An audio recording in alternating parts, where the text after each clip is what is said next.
AWE exhaust. I absolutely love this system. It freaking screams.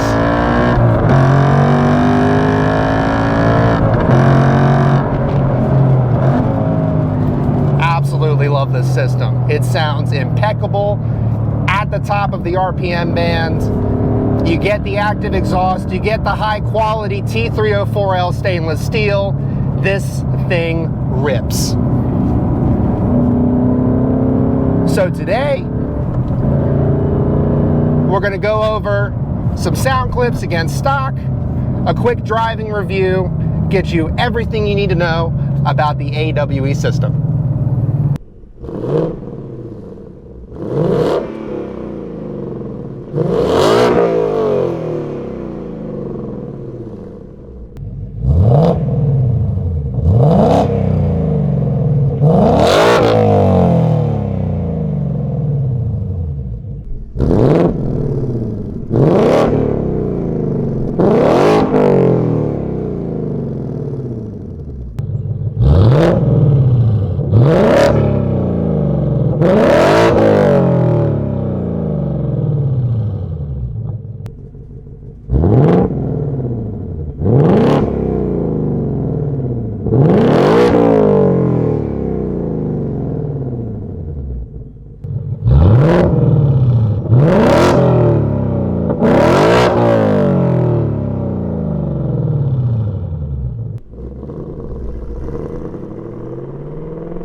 I wanted to make sure to shoot this driving review after I've had the system on the car for a little bit.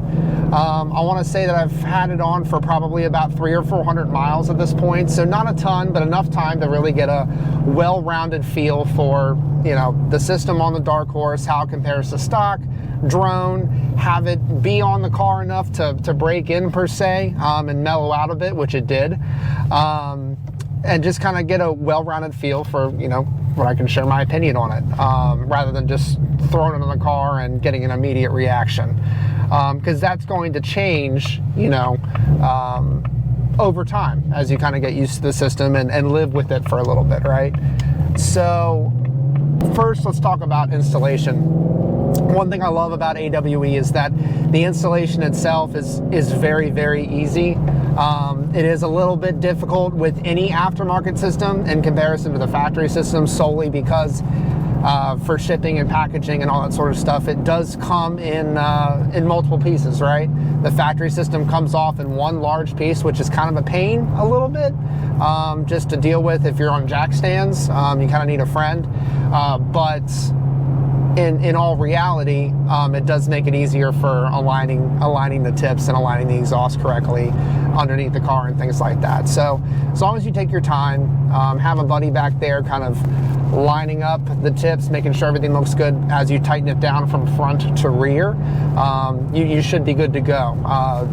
The only caveat is make sure you clamp down on those exhaust clamps. If you have an impact, have at it. So aside from that, installation is pretty easy. Just take your time and work your way through it. If you are looking to watch a video on how to install it, there are plenty of them out there. All you got to do is search on YouTube and you'll be able to find it. As for the build quality, one thing I love about the AWE systems is that they use T304L stainless steel. That way, you know that when you install it on the car, it's going to stand up to the test of time. I've had many exhaust systems on my car, on my Mustangs over the years. I mean, Ford Performance, Borla, MagnaFlow, MBRP, pretty much down the list. And I really, really do like AWE systems because they do fit like an absolute glove. With a larger diameter 3-inch system, you want something that's gonna not be knocking against the subframe or have a lot of play in it. You want something that you know is going to be routed correctly, be precision fit, and something you can throw on the car and forget about it going forward. And the only thing you need to worry about it is when you hit the gas pedal, right? So T304L stainless steel, very, very precise fit. It almost throws together in a way that it can't be adjusted in any direction except the correct direction as you're kind of installing the car, which is very nice. But build quality and installation, pretty darn good for AWE.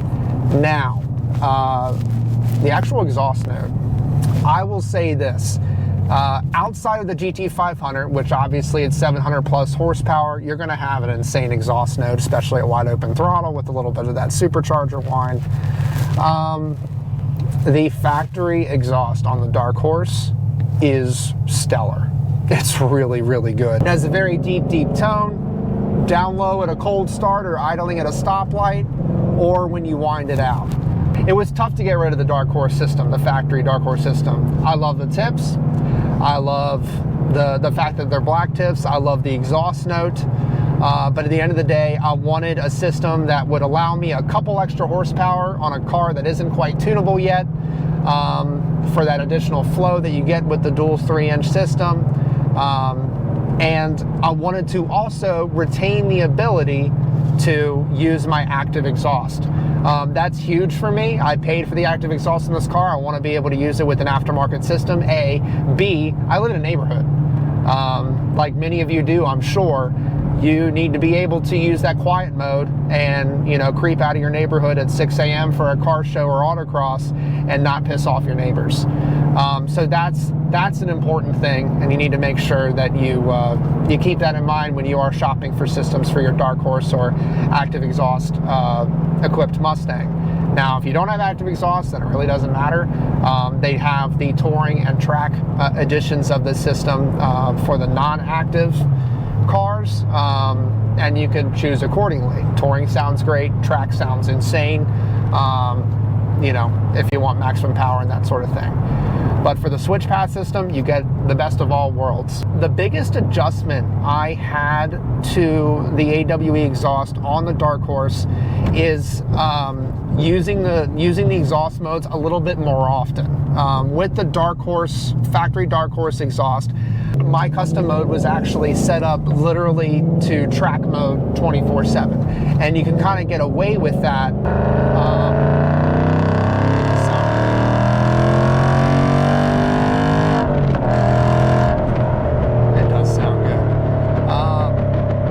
The exhaust was set up in my custom mode for track anytime I'm in that custom mode. And with the AWE system, I'm super sensitive to drone. That's one thing I really, really have a pet peeve about anytime I put aftermarket systems on the car. There are plenty of them out there that do have a ton of drone, and it is really tough to find a deep sounding system like the AWE and not have drone. And then when you factor in the valves and the SwitchPath and, you know, what the valve's doing and what causes resonance inside the cabin at certain speeds and certain RPMs, it's tough to tune that out.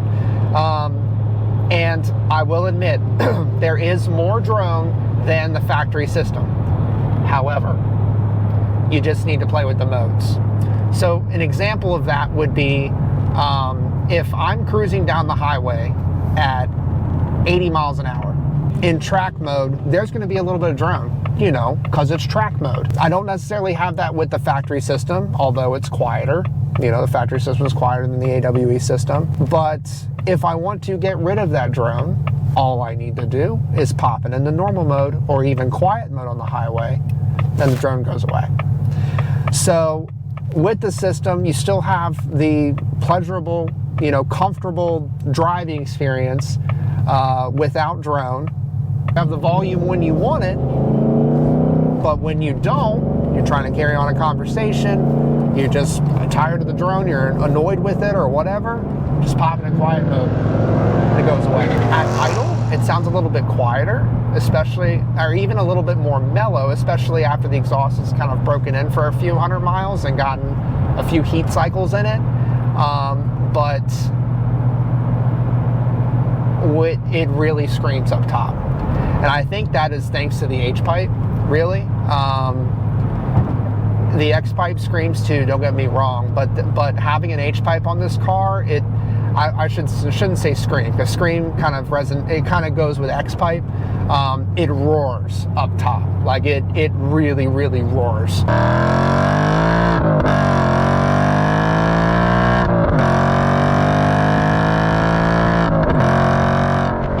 And that's pretty cool, especially when you're like, you know, driving through some mountain roads, you have trees or like rock walls next to you, or you're going through mountains and stuff like that, or some back roads.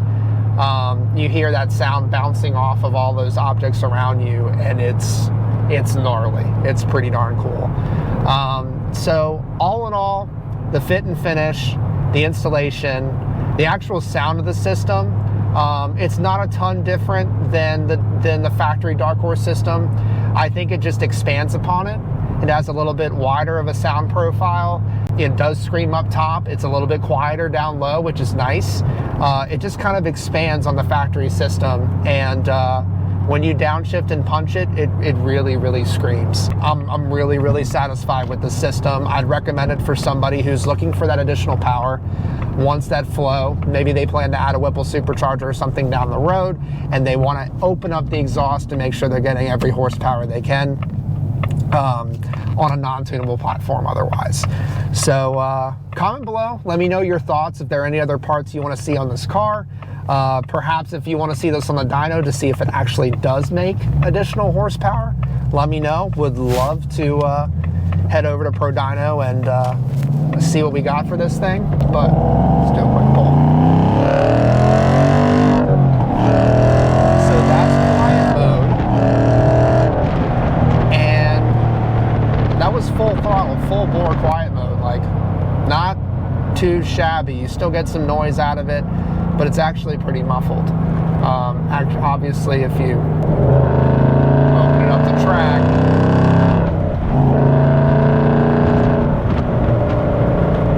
it sounds great. So, didn't mean to interrupt the end of the video with another pull, but how do you not, right? So, anyways, comment below, let me know your thoughts. Would love to get this over to Pro Dyno and see what this actually does on the rollers. But aside from that, we'll see you guys next time.